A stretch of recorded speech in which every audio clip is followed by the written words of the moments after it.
Voilà, donc rebonjour à tous. Donc nous voilà en plan rapproché, juste pour mettre en avant certains petits détails qui me paraissent importants lors du montage du Vorontap. Donc un seul point au niveau montage, rien de particulier, rien de bien grave en tout cas. Lorsque donc il s'agit du montage, donc de la mise en place de l'insert laiton dans le support magnète, donc dans les deux supports magnettes, puisqu'il y en a un de chaque côté. Ces pièces doivent être ensuite, une fois qu'elles sont mises en place, elles doivent être serrées via une vis de mémoire, une M3 par 6 qui vient de ce côté-là. Donc surtout, veillez bien, lorsque vous allez insérer votre insert laiton, veillez bien à ce que votre insert laiton vienne bien jusqu'en butée au fond. Je ne sais pas si vous allez voir ici. Donc vous avez une butée ici au fond. Veillez bien quand vous allez l'insérer à ce qu'il rentre bien jusqu'au fond, qu'il vienne buter sur la gorge qui se trouve au fond. Ça évitera que lorsque vous allez ensuite mettre votre vis M3 par 6 par ce côté, ça évitera le fait tout simplement que l'insert soit trop loin de la vis et que la vis ne prenne pas et que vous puissiez pas serrer. C'est le seul problème auquel je me suis heurté lors de mon premier montage. Je n'avais pas inséré l'insert jusqu'au bout et du coup, une fois j'avais mis la vis en place, bah, je pouvais pas serrer, ça tournait dans le vide, tout simplement. Donc voilà, c'est le seul point. Donc ceci à faire sur les deux supports magnettes et jouer après au niveau montage. Je vous dis rien de particulier. Suivez bien le mode d'emploi et tout roule. J'ai pas eu d'ajustement particulier à faire en ce qui concerne le positionnement du PCB sur son support. Une fois l'ensemble monté, si vous avez un Clockwork 2, vous verrez qu'une fois que vous mettrez le Stis Burner en place, le Clockwork 2 sera très légèrement sur l'arrière. Pour moi, ça n'a pas posé de problème. Je m'y suis inquiété lorsque je l'ai constaté, mais vous serrez tout tranquillement et ça bouge pas, ça y va super. Je vais vous montrer sur la Fightsex, donc sur la verte, ce que ça donne accompagné, donc le Vorontap accompagné de l'ombilical. Je suis désolé, je vais vous balader un petit peu. Je vous montre ça tout de suite.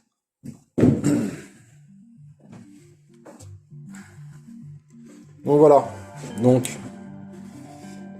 le Vorontap qui est monté. Alors moi je l'ai monté en 5 volts. Hein. Le PCB que j'ai acheté c'est un V2.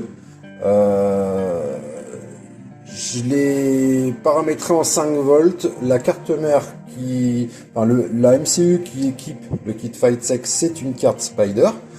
De mémoire celle que j'ai, je crois que c'est la V1.1 ou quelque chose comme ça. J'ai contrôlé avant, mais j'étais déjà sur du 5 volts pour la connectique. Donc j'ai laissé 5 volts et ça marche nickel comme ça.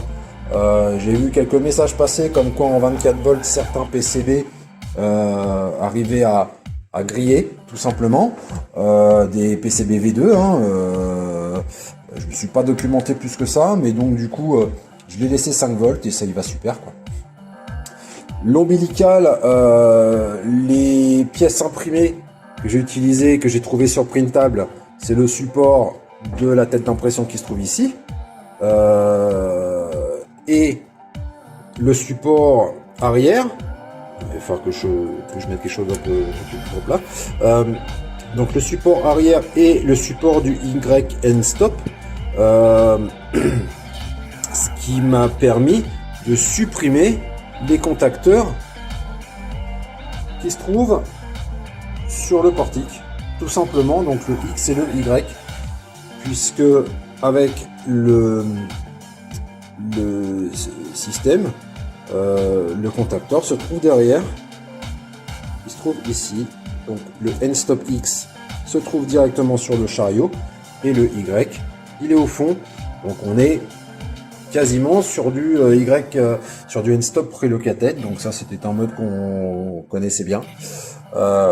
Et l'adoption de l'ombilical vous enlève absolument tout ce qu'il y a là.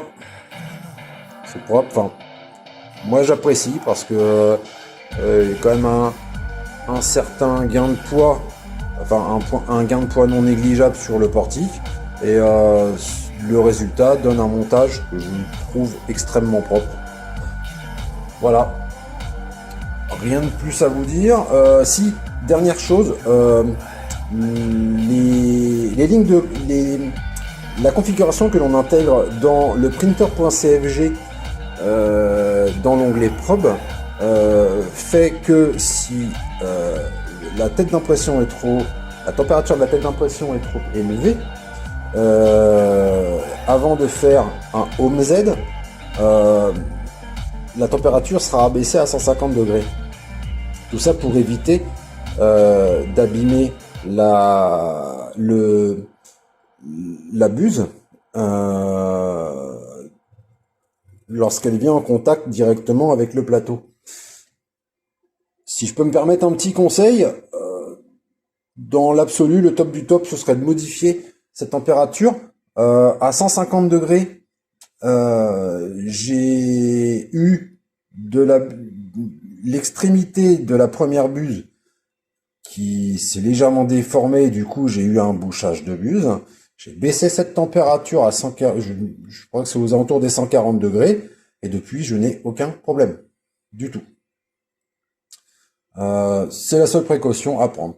Ensuite, la vitesse de probing dans le printer.cfg dans l'onglet probe est à ajuster. Moi je l'ai ajusté à la baisse. Mes probings sont un petit poil plus lents, mais j'ai une précision qui est absolument remarquable. Je suis sur 2 samples, sur deux probes. Voilà. Écoutez, je pense que j'ai fait le tour. N'hésitez pas si vous avez besoin d'infos supplémentaires, si vous voulez un avis ou autre, pas de souci. Ce sera avec grand plaisir. Voilà, je vous souhaite une bonne journée. Merci d'avoir regardé cette vidéo. Au revoir.